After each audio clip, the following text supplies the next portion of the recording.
जय मसीह की आप सबको। आइए आज का वचन करते हैं शुरू।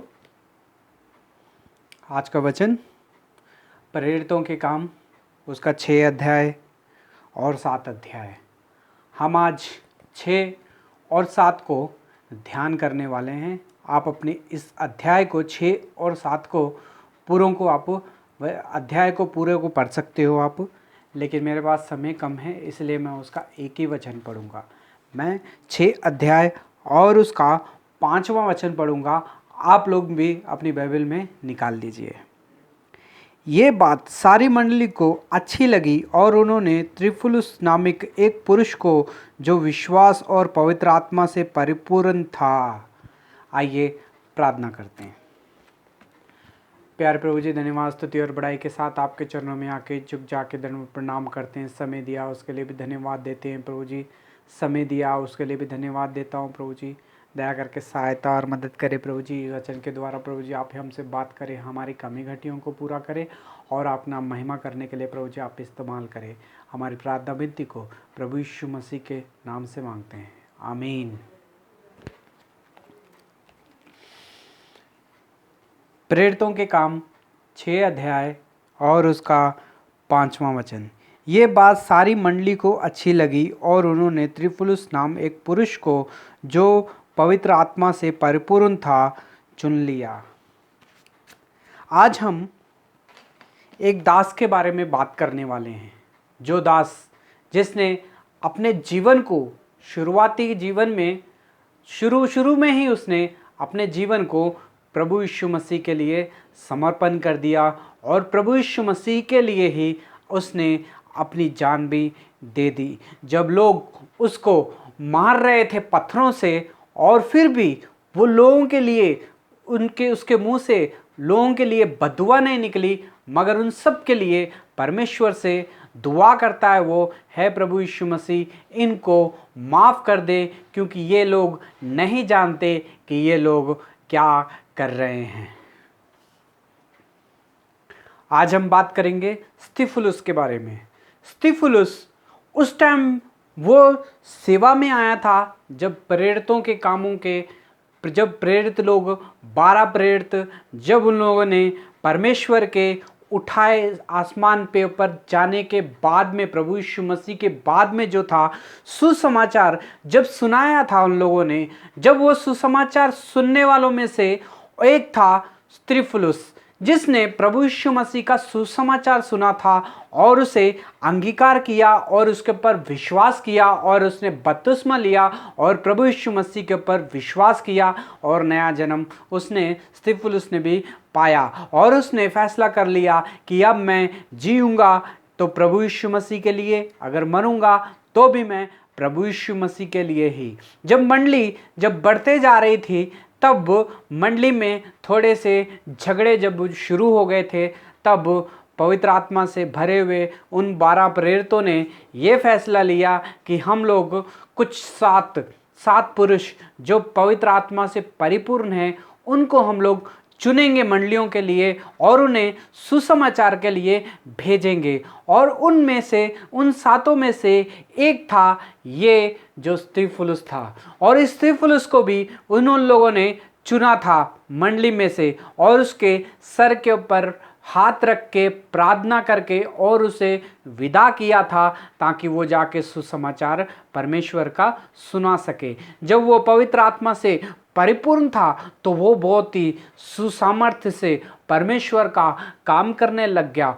बहुत ही उसने अच्छे चिन्हों को दिखाया और लोगों के बारे में लोगों को ये समझाया कि प्रभु यीशु मसीह जो हमारे लिए इस दुनिया में आया, जो मर गया और तीसरे दिन वो फिर से जिंदा हुआ, वो फिर से हमें लेने आने वाला है, वो परमेश्वर का पुत्र था और उसी के द्वारा हमें उद्धार मिलेगा और उसी के द्वारा हमारा जीवन जो है बदल सकता है। वो परमेश्वर का इकलौता पुत्र था जिसे हम लोगों ने विश्वास नहीं किया, हम लोगों ने उसका अंगीकार नहीं किया और उसी को हमने क्रूस के ऊपर चढ़ा दिया करके जब लोगों को उसने ये सुसमाचार सुनाया और सुनने वालों के हृदय जो थे छिद गए और उन लोगों ने विश्वास किया प्रभु यीशु मसीह ही सच्चा उद्धार करता है। और उसने बहुत सारे, बाइबल में लिखा है 6 अध्याय में अगर हम उसे पढ़ेंगे तो उसने बहुत ही सामर्थ्य से परमेश्वर का काम किया और निर्भय होके और किसी से भी वो नहीं डरता था और सुसमाचार वो सबको ध्यान से और धैर्य से बताता था। हे भाई और बहनों, जब हम स्तिफनुस के बारे में हम जब पढ़ते हैं तो हमें उससे ये पता चलता है कि वो कितना ही धैर्यवंत था। उसे किसी का भी डर नहीं था। वो हमेशा परमेश्वर से ही डरता था और किसी से डरता नहीं था, क्योंकि वचन में लिखा हुआ है कि परमेश्वर ने जो परमेश्वर के लोग होते हैं, जिसे परमेश्वर चुन लेता है, उसे परमेश्वर वो अपनी आत्मा देता है। वो आत्मा नहीं जो डर और भय के साथ जीती है, वो आत्मा देता है जो सामर्थी आत्मा होती है, और वो आत्मा जो है किसी से नहीं डरती है। परमेश्वर का काम करने के लिए हमेशा वो आगे बढ़ते रहती है। जब ये बातें वहाँ के शास्त्रियों और फरीसियों को और महायाजकों को ये सब पता चला कि ये जो है मूसा की जो धर्मशास्त्र है, जिसमें हमारे लिए आज्ञा लिखी गई हैं, इसे ये झूठा कह रहा है, इसके ऊपर इल्ज़ाम लगा रहा है। जब उसे पकड़ के सभाओं में लेके जाया गया स्टीफन को, तो तब वो सबके सामने यही बोलने लग गया। कई लोग उसके ऊपर इल्ज़ाम लगाने लग गए कि इसने मूसा की धर्मशास्त्र के विरोध में कुछ कहा है। इसने कहा है कि यीशु मसीह ही सच्चा परमेश्वर है, जो मूसा के धर्मशास्त्र में लिखा है इस सारी चीजों को बदल देगा।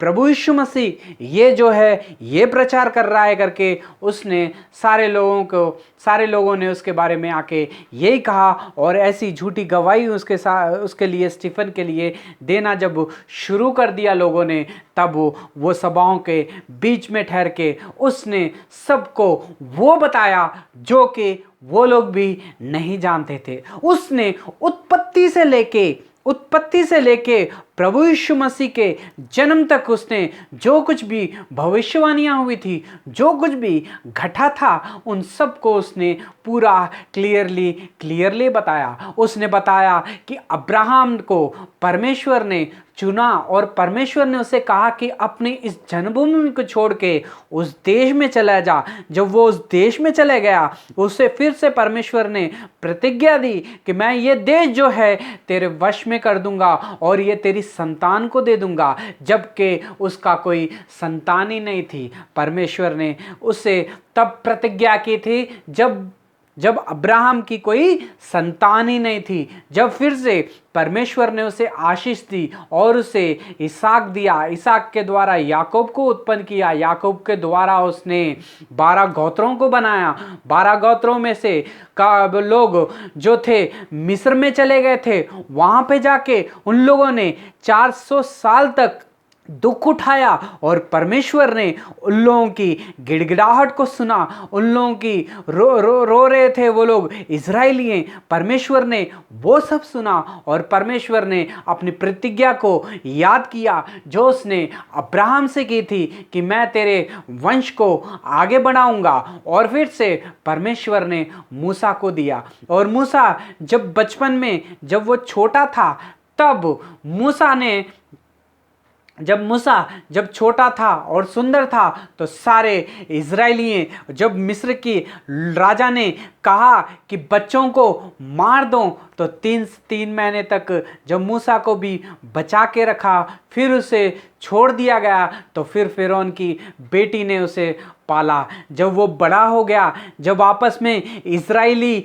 और मिस्री जब लड़ रहे थे, तो उसने अपने लोगों को बचाने के लिए, मूसा ने अपने लोगों को, इजरायलियों को बचाने के लिए उसने एक मिस्री को मार डाला और उसे मिस्री को मार के चले गया। वो दूसरे दिन जब फिर से आया था, फिर से इजरायली दोनों आपस में लड़ रहे थे। जब मूसा फिर से गया कि मैं इन लोगों की सहायता और मदद करता हूं, जाके उनसे कहा कि तुम लोग अब क्यों लड़ रहे हो, तुम तो भाई हो। और उसमें से इजराइलियों ने निकल के उसे ये बताया कि जैसा तूने मिस्री को मार दिया था, आज तू हमें भी शायद मार देगा। तुझे किसने हमारे ऊपर अधिकार दे दिया और तुम्हें किसने कहा कि तुम इनका न्याय करो। जब ये बातें इजराइलियों ने कही तो मूसा वहां से भाग गया दूसरे देश में। जब दूसरे देश में जब भाग के चले गया, वहां पे वो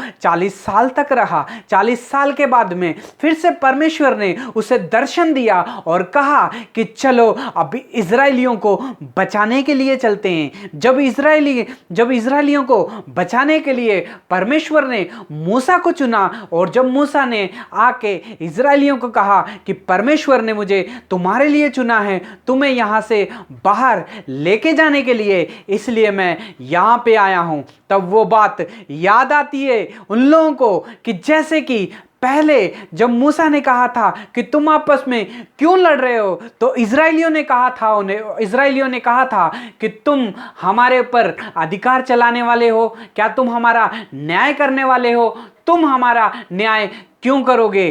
तुम्हें किसने अधिकार दिया है? लेकिन ये बात परमेश्वर ने सुनी और परमेश्वर ने फिर से उन्हें वहां पे भेजा मिस्रियों को बचाने के लिए। अब उसको अधिकार जो था वो था परमेश्वर ने दिया था। हे भाई और बहनों, हमारे जीवन में भी कुछ ऐसा ही होता है। हमारे जीवन में भी कुछ ऐसा ही चलता है। हम जब आपस में लड़ते झगड़ते हैं, प्रभु यीशु मसीह के लोग ही तो लोग हमसे कहते हैं, जब हम प्रभु यीशु मसीह के लोग जब उन लोगों को जाके कहते क्यों आपस में लड़ रहे हो, झगड़ रहे हो क्यों, तो हमारा सवाल होता है तुम्हें किसने भेजा?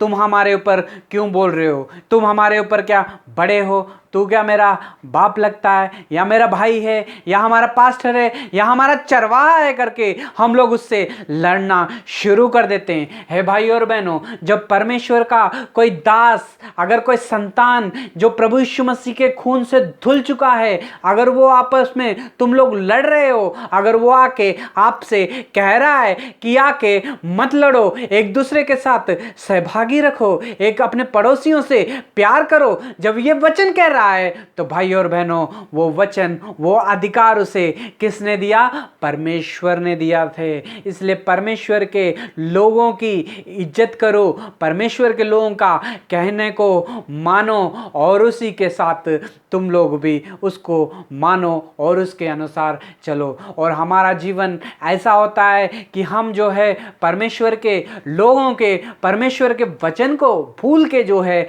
आगे बढ़ते रहते हैं और उसे कहते रहते हैं कि तू कौन है मुझे बोलने वाला, तू कौन है हमारा न्याय करने वाला। हे भाई और बहनों, आज का वचन परमेश्वर जो है हम सबसे ये बात कर रहा है कि भाइयों भाइयों में ये भेद कहाँ से आ गया और ये कौन लेके आ गया और ये किसका स्वभाव है। जब मूसा ने उन लोगों को बचाया और उसी ने उनके साथ अद्भुत कार्य किए, परमेश्वर ने उसके साथ रह के उसे समुद्र से पार कराया, उसको जंगल से खींच के लेके आया और सारे लोगों को उसने बचा लिया। लेकिन जब उसने बचा लिया तब इजराइलियों ने फिर से उसके ऊपर कुड़कुड़ाना शुरू कर दिया। फिर मूसा ने परमेश्वर से फिर से विनती की, फिर से प्रार्थना की, फिर से परमेश्वर ने एक बार फिर से मूसा का साथ दिया। मूसा के द्वारा उसने उसका एक मंदिर को बनाया। उस मंदिर को फिर परमेश्वर के लिए मूसा ने तंबू बनाया और वो तंबू में उसने उसका संदूक रखा और वो संदूक दाविद के जमाने तक चलता आया। और जब दाविद ने सोचा कि अब मैं परमेश्वर के लिए निवास स्थान बनाऊंगा, तो उसके बेटे सुलेमान ने परमेश्वर के लिए निवास स्थान बनाया। लेकिन परमेश्वर कहता है कि ये घर मैं मनुष्य के बनाए हुए घरों में नहीं रहता हूं। यहाँ पे सुलेमान जो 7 अध्याय और उसका 47 वर्ष में लिखा है कि परंतु सुलेमान ने उसके लिए घर बनाया, परंतु परम प्रधान के हाथ में बनाए हुए घरों में नहीं रहता, जैसा कि भविष्यवक्ता ने कहा है। वो जो है हाथ के बनाए हुए घरों में नहीं रहता है। परमेश्वर के वचन में क्या है? प्रभु कहता है कि स्वर्ग मेरा सिंहासन है, पृथ्वी मेरे पाँव की तलों की पीढ़ी है, और मेरे लिए तुम किस प्रकार का घर बनाओगे, और मेरे विश्राम को कौन सा स्थान होगा? क्या ये सब वस्तुएं मेरे हाथ की नहीं बनाई हुई है? हम परमेश्वर के लिए अपना घर बना रहे हैं और इसी के पीछे लगे हुए हैं। लेकिन परमेश्वर का घर कहाँ है? स्तिफनुस ने जब उन महायाजकों को और शास्त्रियों को शुरू से लेके यीशु मसीह तक उसने जब समझाया, और सारे के सारे लोग कुड़कुड़ाने लग गए, सारे के सारे बोलने लग गए, ये धर्मशास्त्र के बारे में हम लोगों को समझा रहा है, आके मूसा के बारे में हम लोगों को बता रहा है, अब्राहम के बारे में हम लोगों को बता रहा है। मूसा ने जो धर्मशास्त्र लिखा है ये हमसे ज़्यादा जानता है क्या? हमसे ज़्यादा ये वचनों को पढ़ता है? हम लोग बचपन से ये धर्मशास्त्र को, जो मूसा का दिया हुआ धर्मशास्त्र है, इसे हम पढ़ते हुए आए हैं, और आज ये आके हम लोगों को सभाओं में सबके सामने निंदा कर रहा है, और हम ही को आके आज वचन सुना रहा है। क्योंकि स्तिफनुस उनसे कह रहा था कि तुम लोगों ने किस तरह से, तुमने स्वर्गदूतों के द्वारा ठहराई हुई व्यवस्था तो पाई है, परंतु उनका पालन नहीं किया है। उन्हें स्तिफनुस कह रहा था कि तुमने स्वर्गदूतों से ये धर्मशास्त्र तो पाया है, लेकिन तुमने इसका पालन नहीं किया। जो कोई आके सुसमाचार सुनाता है उसकी तुम निंदा करते हो, उसको तुम मार देते हो। ऐसे ही प्रभु यीशु मसीह ने हमारे लिए इस दुनिया में आके जान दे दी, मगर हम ही लोगों ने उसको क्रूस के ऊपर चढ़ा दिया। उसने जो वचन हमें सुनाए, हमारे लिए सुनाए, हमारे बचाने के लिए उसने हमारे लिए अपनी जान दे दी, लेकिन हम लोगों ने उसको क्रूस के ऊपर चढ़ा दिया। आज यीशु मसीह ही सच्चा परमेश्वर है, हमें उसी की उपासना करनी है। प्रभु यीशु मसीह ही, अगर धर्मशास्त्र में अगर देखा जाएगा तो सब चीजें, सब गवाहियां जो हैं प्रभु यीशु मसीह के बारे में ही है। जब ये स्तिफनुस ने उन सबको बताया तो उन लोगों को गुस्सा आ गया, और वो लोग उसको पकड़ के मारना शुरू कर दिया। ये बातें सुनकर वे जल गए और उन पर दाँत पीसने लगे। और शास्त्रियों, फरीसियों और महायाजकों ने जब वहाँ पे ये वचन स्तिफनुस के मुंह से सुने, और स्तिफनुस से डरने लग गए, और उससे कुड़कुड़ाने लग गए, और उसके ऊपर गुस्सा दिखाने लग गए। हे भाइयों और बहनों, परमेश्वर का वचन एकदम सच्चा है। परमेश्वर का वचन वही है जो स्तिफनुस ने सुनाया था। उसने लोगों को जब सुनाया, सच्चाई सुनाई, लोग सच्चाई को बर्दाश्त नहीं कर पाए। हे भाइयों और बहनों, आज भी लोग जो होते हैं, जो बड़े होते हैं, जो बड़े पास्टर होते हैं, जो बड़े एज वाले होते हैं, जो बड़ी उम्र के होते हैं, जो बड़े बड़े परमेश्वर के काम करके जब आगे निकल जाते हैं, वो धर्मशास्त्र को पूरी रीति से पढ़ते हैं लेकिन उसे फॉलो नहीं करते हैं। वो सोचते हैं कि शायद हम लोगों को ये सब कुछ पता है, हम लोग ही ज्ञानवान हैं, परमेश्वर ने हम लोगों को चुना है, हम ही सब कुछ जानते हैं। अगर कोई उनसे छोटी उम्र वाला या कोई नया नया प्रभु में आके उनको सच्चे वचन सुनाए पवित्र आत्मा से भर के, तो वो वचनों को भी नहीं सुन पाते हैं और उनको फिर से उनके ऊपर गुस्सा रख लेते हैं। है भाई और बहनों, ऐसा हमारा जीवन भी बहुत लोगों के बीच में गुजर चुका है। कई लोगों को हम लोगों ने वचन भी सुनाया होगा, पर कई लोगों ने वचन को नहीं सुना होगा। कभी कभी जब हम वचन सुनाते हैं लोग हमारे शत्रु बन जाते हैं। कभी कभी जब हम वचन सुनाते हैं तो लोग हमारे पीठ के पीछे हमारे ही बारे में गलत बातें बोलना शुरू कर देते हैं। जब हम परमेश्वर का वचन सुनाते हैं, हमसे जल के लोग दूसरों को जाके घर घर में जाके हमारा प्रचार करते हैं कि इनका वचन मत सुनो, ये लोग सच्चे वचन नहीं बोलते हैं। जब हम वचन सुनाते हैं तो कई लोगों को हमारे खिलाफ भटकाया जाता है। जब हम वचन सुनाते हैं तो कई बार हम लोगों को कहते हैं कि दूसरी बार इसे मत बुलाओ, दूसरी बार इससे वचन मत सुनना। कई लोग जब हम वचन बोलते हैं, जो जलने वाले लोग होते हैं, वो कभी कभी हमसे प्रार्थना करना बंद करा देते हैं हमारे से, और हम लोगों को वचन बोलना और हमसे सुनते नहीं हैं और दूर कर देते हैं। हे भाइयों और बहनों, जब परमेश्वर का सच्चा वचन सुनाने के लिए हम लोग जाएंगे तो इस दुनिया में यही कुछ होगा। लोग हमें पसंद नहीं करेंगे, लोग हमारा आदर नहीं करेंगे, लोग जब हम बोलेंगे तो लोग सुनेंगे नहीं, क्योंकि उन लोगों के मन में ये रहेगा कि इससे ज़्यादा मैं जानता हूँ, इससे ज़्यादा मुझे धर्मशास्त्र के बारे में पता है, इसे क्या पता, ये तो कल का आया हुआ एक छोटा सा लौंडा है। हे भाई और बहनों, हमारे जीवन में भी अगर ये सब चल रहा है तो एक बार प्रभु यीशु मसीह के बारे में भी याद कीजिए। प्रभु यीशु मसीह भी इस दुनिया में जब जी रहे थे तो प्रभु यीशु मसीह ने जब अद्भुत कार्य किए, लंगड़ों को चलाया, उनको आंखें दी और उनका कोट अच्छा चंगाई दी, तो सब लोगों ने उससे यही कहा, ये तो कोई दुरात्मा के द्वारा करता है, दुरात्मा से ये चंगाई देता है। अगर दुरात्मा अपने ही विरोध में अगर करने लग गई काम, तो वो दुरात्मा कैसी है। हे भाई और बहनों, आज अगर परमेश्वर के दास जो कोई वचन सुना के अगर बदनाम हो रहे हैं, अगर वचन सुना के कोई उसकी नहीं सुन रहा है, अगर वचन सुनाने के बाद में लोग उसके ऊपर गुस्से में हैं या लोगों को भटकाया जा रहा है उसके बारे में, तो आज वचन कहता है कि उसके लिए खुश होना और उन्हीं के लिए प्रार्थना करना। जब स्तिफनुस के ऊपर जब लोगों ने दांत पीसना शुरू कर दिया, तो तब उसका हाथ और पैर दोनों को बांध दिया। उन लोगों ने उसके हाथ बांध दिए और उससे पूछने लग गए कि तू क्या कर रहा है, क्या बोल रहा है, हमसे ज्यादा वचन को जान रहा है। और उसने स्तिफनुस ने उससे आसमान की तरफ देखा और उसने कहा कि मैं परमेश्वर को मैं यीशु मसीह को परमेश्वर के दाहिने बैठा हुआ देख रहा हूं। उन लोगों को और गुस्सा आ गया, ये परमेश्वर को देख रहा है, यीशु मसीह को देख रहा है, वो भी स्वर्ग में देख रहा है, ये झूठा है, ये धर्मशास्त्र के बारे में नहीं जानता,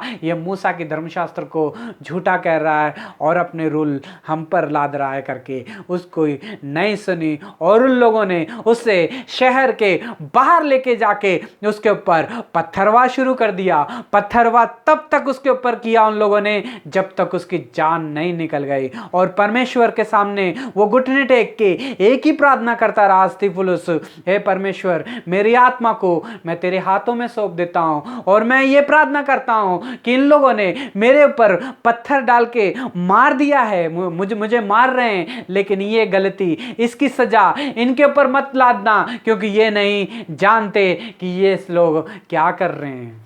ये है परमेश्वर का सच्चा स्वभाव और सच्ची कलीसिया और सच्चे परमेश्वर के दास स्तिफनुस की कहानी। और हम इससे हम ये सीखते हैं प्यार करना हमें कैसा हो, प्यार करना कैसा है, ये स्तिफनुस से हम सीख सकते हैं। जैसे प्रभु यीशु मसीह ने मरते मरते जान देते हुए उसने भी यही प्रार्थना की थी, हे पिता, इन्हें क्षमा करना कि ये लोग नहीं जानते कि ये लोग क्या कर रहे हैं। यहाँ पे जब स्तिफनुस को जब पत्थर मारा गया तब स्तिफनुस भी यही प्रार्थना कर रहा, हे पिता, इन्हें माफ कर देना, क्योंकि ये लोग नहीं जानते कि ये लोग क्या कर रहे हैं। तो आज मेरी और आपकी प्रार्थना क्या है? जब लोग हमें पत्थर से मारते हैं, जब लोग हमारा वचन नहीं सुनते हैं, जब लोग हमारे खिलाफ हो जाते हैं, जब लोग हमें स्वभाव में नहीं बुलाते हैं, जब लोग हमारा वचन नहीं सुनता है, तो हम उसके साथ किस तरह का बिहेव करते हैं? क्या हम उसे प्यार से माफ़ कर देते हैं, या तो हम भी गुस्से में आके उसके बारे में कुछ और बोलना शुरू कर देते हैं? जो परमेश्वर के सच्चे दास हैं, जो परमेश्वर के लहू से धुले हुए लोग हैं, जो परमेश्वर के वचन को जानते हैं, वो तो स्तिफनुस की जैसा होते हैं, स्तिफनुस के जैसा निर्भय होते हैं, परमेश्वर के वचन को सुनाने वाले होते हैं, और वो किसी से डरते नहीं हैं, ना मरने से डरते हैं। वो लोग परमेश्वर के लिए अपने जान को भी देने के लिए वो लोग तैयार हैं। क्या आप और मैं परमेश्वर के लिए निंदा उठाने के लिए तैयार हैं? हैं? क्या परमेश्वर के लिए अपनी जान देने के लिए तैयार हैं, या परमेश्वर के लिए हम बदनाम होने के लिए भी तैयार हैं? आजकल ये सब कोई भी नहीं करता है। थोड़ी सी बदनामी हो तो बर्दाश्त नहीं होता है, उसके बारे में कई का बातें हमारे मुंह में से निकल जाती हैं। लेकिन आज हमें परमेश्वर इस वचन से हमें बता रहा है, उसके जवानी के दिन थे ही क्या, वो तो छोटा सा जवान था जो कि एक 20 या 25 साल की उम्र में होगा, लेकिन उसने परमेश्वर के वचन को सुनाया और परमेश्वर के लिए अपनी जान को दे दिया। आज हमारे जीवन में सब कुछ है, हमारी शादी हो गई है, हमारे पास बंगला है, गाड़ी है, बच्चे हैं, सब कुछ है, लेकिन अभी भी हम परमेश्वर के वचन को लोगों को सुनाने के लिए कितना डरते हैं और पीछे हट जाते हैं। हम लोग वचन सुनाने से पहले उसका पीछे बैकग्राउंड देख लेते हैं, कहीं इसे बुरा ना लग जाए, कि इसे दिल ना दुख जाए। हम लोगों की चिंता करते हैं कि कहीं इसका दिल ना दुख जाए या दोबारा मुझे नहीं बुलाएगा। जब परमेश्वर का जो सच्चा काम होता है, जो सच्ची उपासना होती है, जो सच्चे वचन होते हैं परमेश्वर के, वो ऐसे ही होते हैं जो खुल के परमेश्वर का सुसमाचार करते हैं। प्रभु यीशु मसीह ही सच्चा परमेश्वर है, वही उद्धार करता है। बताने वाले ही बताते जो लोग हैं वही जो है दुनिया उनके खिलाफ में हो जाती है। क्या आपके भी जीवन में भी कुछ ऐसा हुआ? क्या आपके जीवन में भी जब सुसमाचार सुना है तो लोग आपके खिलाफ हो गए? अगर आपके खिलाफ हो गए हैं तो डरिए मत, क्योंकि परमेश्वर आपके साथ है। स्तिफनुस के ने भी अपना प्यार, जो मसीह का प्यार था उसके अंदर, उसने लोगों को दिखाया। मरते मरते भी लोगों के लिए प्रार्थना करता रहा कि इन्हें परमेश्वर माफ़ कर दे, क्योंकि ये लोग नहीं जानते कि ये लोग क्या कर रहे हैं। आपकी और मेरी सेवा कैसी है, और आप और मैं कैसे जी रहे हैं? क्या मैं और आप शत्रुओं के लिए प्रार्थना कर रहे हैं, या उनको बद्दुआएं दे रहे हैं? या तो हमने धर्मशास्त्र को लेके पढ़ा है लेकिन उसके ऊपर पढ़ रहे हैं, या उसके अनुसार हम लोग चल रहे हैं? तुमने धर्मशास्त्र को तो पाया है लेकिन उसके वचनों को फॉलो नहीं कर रहे हो, परंतु उसको पालन नहीं किया। आज बाइबल भी हमारे पास है, बाइबल को रोज पढ़ते हैं, क्या इसको हम फॉलो कर रहे हैं या नहीं? आज परमेश्वर हमसे ये सवाल को पूछ रहा है, आपको और मुझको। अगर परमेश्वर आपको इस वचन से बात करता है तो घुटनों के बल आइए, घुटनों के बल आके प्रार्थना कीजिए, प्रभु जी मैं डरपोक हूँ, मैं आपका सुसमाचार नहीं सुनाया, प्रभु यीशु मसीह के बारे में नहीं बता सका। स्टीफन ने तो प्रभु यीशु मसीह के बारे में सच्चे वचन सुनाए और उसने ऊपर पत्थरवा कर दिया। मैं डरपोक हूँ, कहीं लोग मुझे मार ना दे, मैं डरता हूँ आपके वचन सुनाने के लिए। आपका वचन मैं रोज पढ़ता हूँ, लेकिन फिर भी मेरे अंदर डर से भरी हुई आत्मा हूँ। इस आत्मा को निकाल दीजिए, मुझे भी स्टीफन के जैसा स्ट्रांग कीजिए, ताकि मैं भी आप ही के लिए जान दे दूं। परमेश्वर इस वचन से आपको आशीष करे। परमेश्वर इस वचन से आपको शत्रुओं से प्यार करना सिखाए। परमेश्वर इस वचन से आपको मसीह के लिए जीना सिखाए। परमेश्वर इस वचन से आपको आशीष करे और आगे बढ़ने के लिए सहायता और मदद करे। God bless you brother and sisters.